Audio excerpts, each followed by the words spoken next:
सभी भैया बहनों को प्रमिला दीदी का हरिओम। पिछले वीडियो लेसन में बेटा आप लोगों को मैंने अध्याय 5 हमारे चारों ओर के परिवर्तन उसका भाग 1 भेजा था। आज मैं आप लोगों को इस दूसरे भाग में वांछनीय और अवांछनीय परिवर्तन के बारे में बताऊंगी। ठीक है, तो वांछनीय और अवांछनीय परिवर्तन क्या होता है पहले ये समझ लेते हैं ना।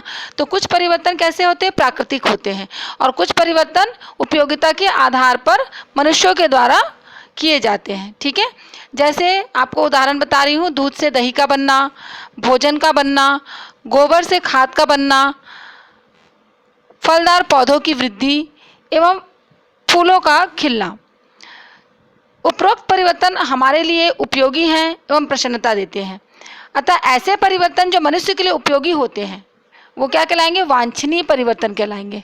क्या कहलाते हैं, वांछनीय परिवर्तन कहलाते हैं। कुछ परिवर्तन ऐसे होते हैं जो मनुष्य के लिए विनाशकारी, दुखद और अनुपयोगी। वांछनीय का मतलब होता है जो उपयोगी है ना, जो चाहिए, जिसकी आवश्यकता है, वो वांछनीय में आएगा। लेकिन कुछ परिवर्तन ऐसे होते हैं जो मनुष्यों के लिए विनाशकारी है, दुखद है या अनुपयोगी है, तब उसको क्या बोलेंगे, अवांछनीय परिवर्तन बोलेंगे। समझ में आया आप लोग को वांछनीय और अवांछनीय परिवर्तन। वांछनीय परिवर्तन क्या होगा, ऐसे परिवर्तन जो मनुष्य के लिए उपयोगी होगा वो वांछनीय परिवर्तन कहलाएगा, और जो मनुष्य के लिए विनाशकारी होगा, दुखद होगा या अनुपयोगी होगा, उसके उपयोग के लायक नहीं होगा, वो अवांछनीय परिवर्तन कहलाएगा। ठीक है, जैसे भोजन का सड़ना, कांच की प्लेट का टूटना, नदी में बाढ़ का आना, आप लोग सभी जानते हैं। मशीन के पुर्जों में जंग लगना, विस्फोट होना, आग लगना, ये सभी कैसे परिवर्तन है। क्या इससे मनुष्यों को सुख मिलेगा या ये मनुष्य के लिए उपयोगी होंगे। भोजन का सड़ना, अगर हम सड़ा हुआ भोजन खाएंगे तो हमारी तबीयत खराब हो जाएगी, हम बीमार पड़ जाएंगे, है ना। नदी में बाढ़ आ जाता है तो बाढ़ आ जाने से जनजीवन क्या होता है, अस्त व्यस्त हो जाता है। इसी प्रकार मशीन के पुर्जों में जंग लग जाए तो मशीन ठीक से नहीं चलेगा।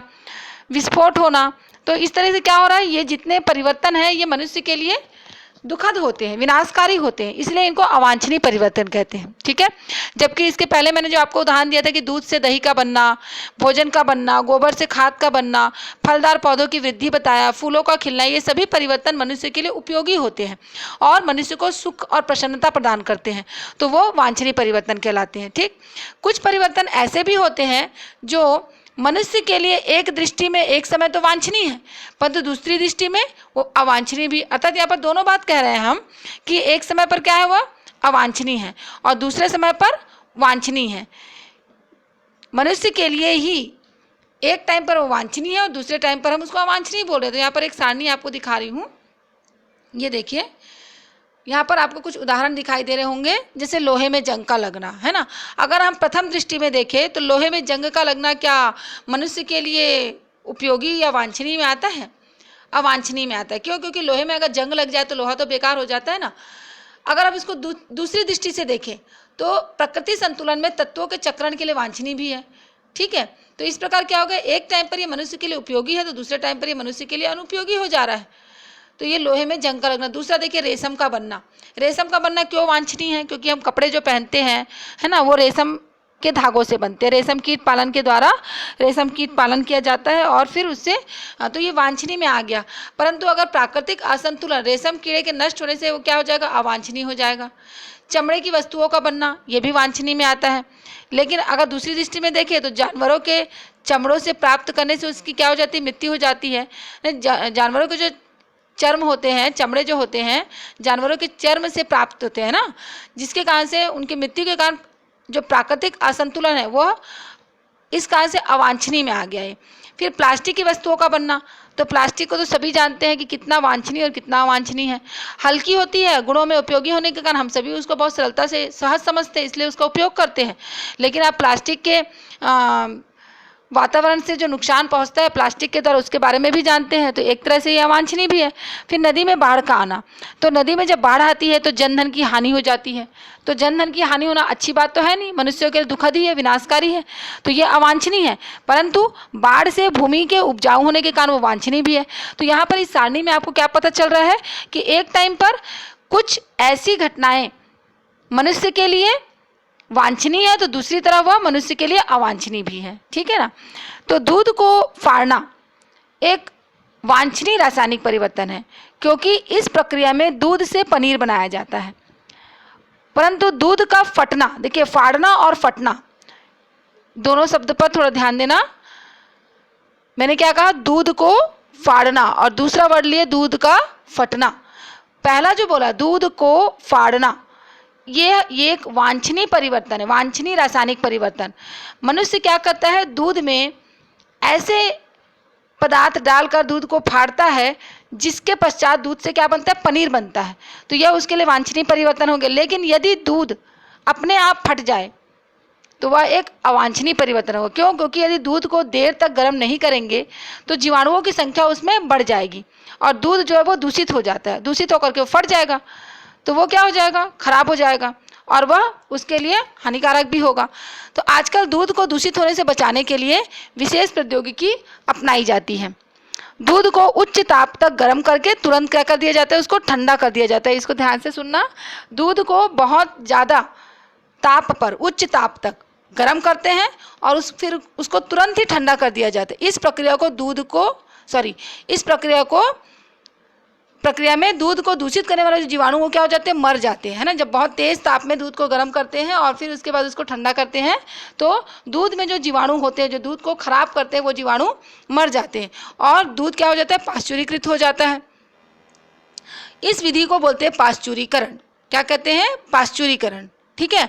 और इस विधि को फ्रांस के वैज्ञानिक लुईस पाश्चर ने विकसित किया था, इसलिए उनके नाम के आधार पर ही इसको पाश्चुरीकरण कहा जाता है, ठीक है। तो ये समझ में आया, पाश्चुरीकरण किसे कहते हैं, दूध को उच्च ताप तक गर्म करके तुरंत उसको ठंडा किया जाता है और इस प्रक्रिया में दूध को दूषित करने वाले जो जीवाणु होते हैं वो मर जाते हैं, तो दूध क्या हो गया, पाश्चुरीकृत हो गया और इस विधि को पाश्चुरीकरण कहा गया।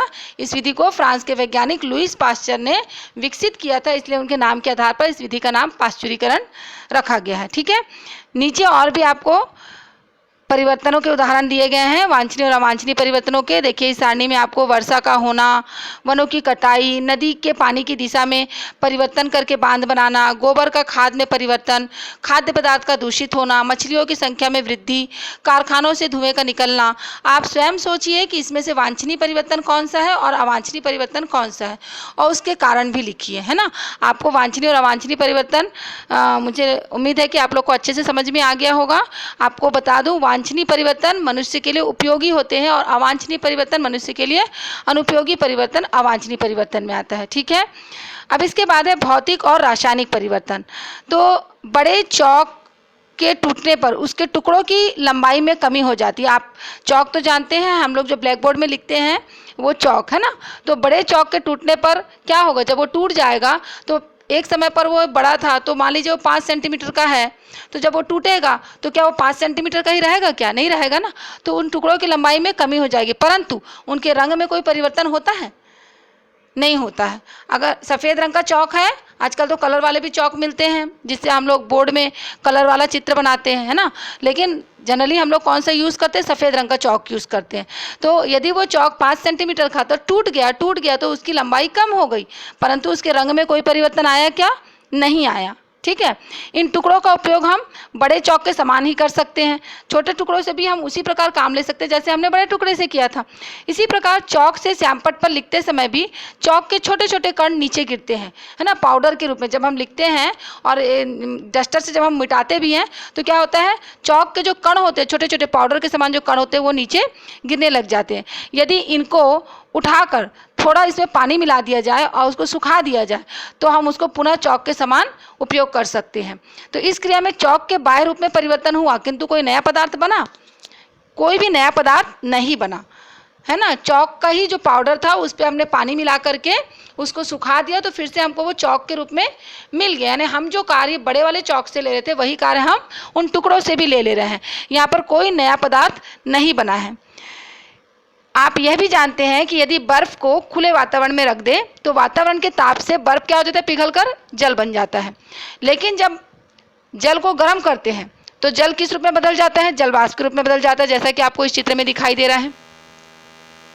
इस उदाहरण में जल की अवस्था में परिवर्तन हुआ है, किंतु कोई नया पदार्थ बना है क्या, नहीं बना है। ये देखिए इस चित्र में, ये जो चित्र आपको दिखाई दे रहा है ना, भौतिक परिवर्तन लिखा हुआ है, ठीक है। तो इसमें आपको क्या क्या, एक बार में आपने बर्फ को सामान्य वातावरण में रखा कमरे के ताप पर, तो बर्फ जल के रूप में पिघल गया। लेकिन जब आपने जल को गर्म किया तो वो किस रूप में निकल रहा है, देखो जलवाष्प के रूप में निकल रहा है। ये देखिए जलवाष्प, ठीक है, जलवाष्प के रूप में निकल रहा है। तो इस उदाहरण में जल की अवस्था में परिवर्तन हुआ ना, बर्फ जल में परिवर्तित हुआ, जल जलवाष्प के रूप में परिवर्तित हुआ क्या, लेकिन कोई नया पदार्थ बना यहाँ पर? कोई भी नया पदार्थ नहीं बन रहा है। और यहाँ भौतिक परिवर्तन लिखा, भौतिक परिवर्तन मतलब बाह्य रूप में परिवर्तन होना, ऐसे परिवर्तन जिनमें कोई नया पदार्थ नहीं बनता, ऐसे परिवर्तन जिनमें कोई नया पदार्थ नहीं बनता भौतिक परिवर्तन कहलाते हैं, ठीक है। भौतिक परिवर्तनों के और भी कुछ उदाहरण हैं, जैसे कागज को फाड़ना, कागज को फाड़ने से सिर्फ उनके टुकड़े होते हैं, कोई नया पदार्थ नहीं बनता। नमक को यदि आप जल में घोल देते हो, या फिर यहाँ पर नौशादर दिया हुआ है, नौशादर का ऊर्ध्वपातन है ना, तो ये ऐसे परिवर्तन है जिसमें बाह्य रूप में परिवर्तन होता है परंतु कोई भी नया पदार्थ नहीं बनता है, ठीक है। भौतिक परिवर्तन की क्या क्या विशेषताएं हैं, तो पहली विशेषता क्या है, देखो पहली विशेषता है भौतिक गुणों में परिवर्तन होता है, जैसे रंग, आकार, आकृति और अवस्था में परिवर्तन, ठीक। दूसरा क्या हो गया, यहाँ पर कोई नया पदार्थ नहीं बनता है। और तीसरा क्या है, पदार्थ के लाक्षणिक गुण नहीं बदलते हैं। उनका लाक्षणिक गुण का मतलब जो उनका गुण धर्म था, जैसे चौक के बारे में बताया कि चौक पहले भी जब बड़ा था तो भी लिखने के काम आ रहा था, टूट गया तो भी आप उससे उसी प्रकार लिख सकते हो, तो उसका गुण परिवर्तित हुआ क्या, नहीं, है ना। तो कोई भी लाक्षणिक गुण के नहीं बदलते हैं। इस प्रकार कुछ और भी उदाहरणों में आप ध्यान दें, जैसे लकड़ी के जलने पर राख का बनना, दूध से दही का बनना, लोहे में जंग लगना, भोजन का पाचन आदि। इन सभी उदाहरणों में क्रिया के पश्चात बने पदार्थ के गुण, उत्पाद लिखा है ना, क्रिया के पश्चात जो पदार्थ बनता है उसको क्या बोलते हैं, उत्पाद बोलते हैं, ठीक है। और क्रिया के पहले लिए गए पदार्थ को बोलते हैं अभिकारक, ठीक है।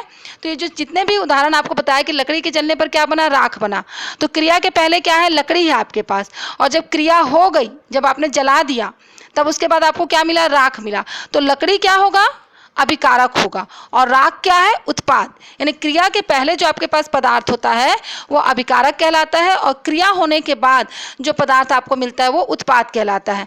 तो ये जो इतने उदाहरण आपको बताया मैंने, लकड़ी से के जलने से राख का बनना, दूध से दही का बनना, लोहे में जंग का लगना, इन सभी उदाहरणों में आप क्या देख रहे हैं कि जो भी उत्पाद हैं और जो अभिकारक हैं वो अलग अलग है। और साथ ही ये सभी क्रियाएं अनुत्क्रमणीय क्रियाएं, तो मैं आपको अनुत्क्रमणीय क्रिया पहले भी बता चुकी हूँ, एक ही दिशा में होता है, हम उसको फिर से प्राप्त नहीं कर सकते। एक बार लकड़ी से राख बन गई तो फिर बोलोगे कि राख से मुझे वो लकड़ी प्राप्त हो जाए, तो आपको लकड़ी प्राप्त नहीं होगी।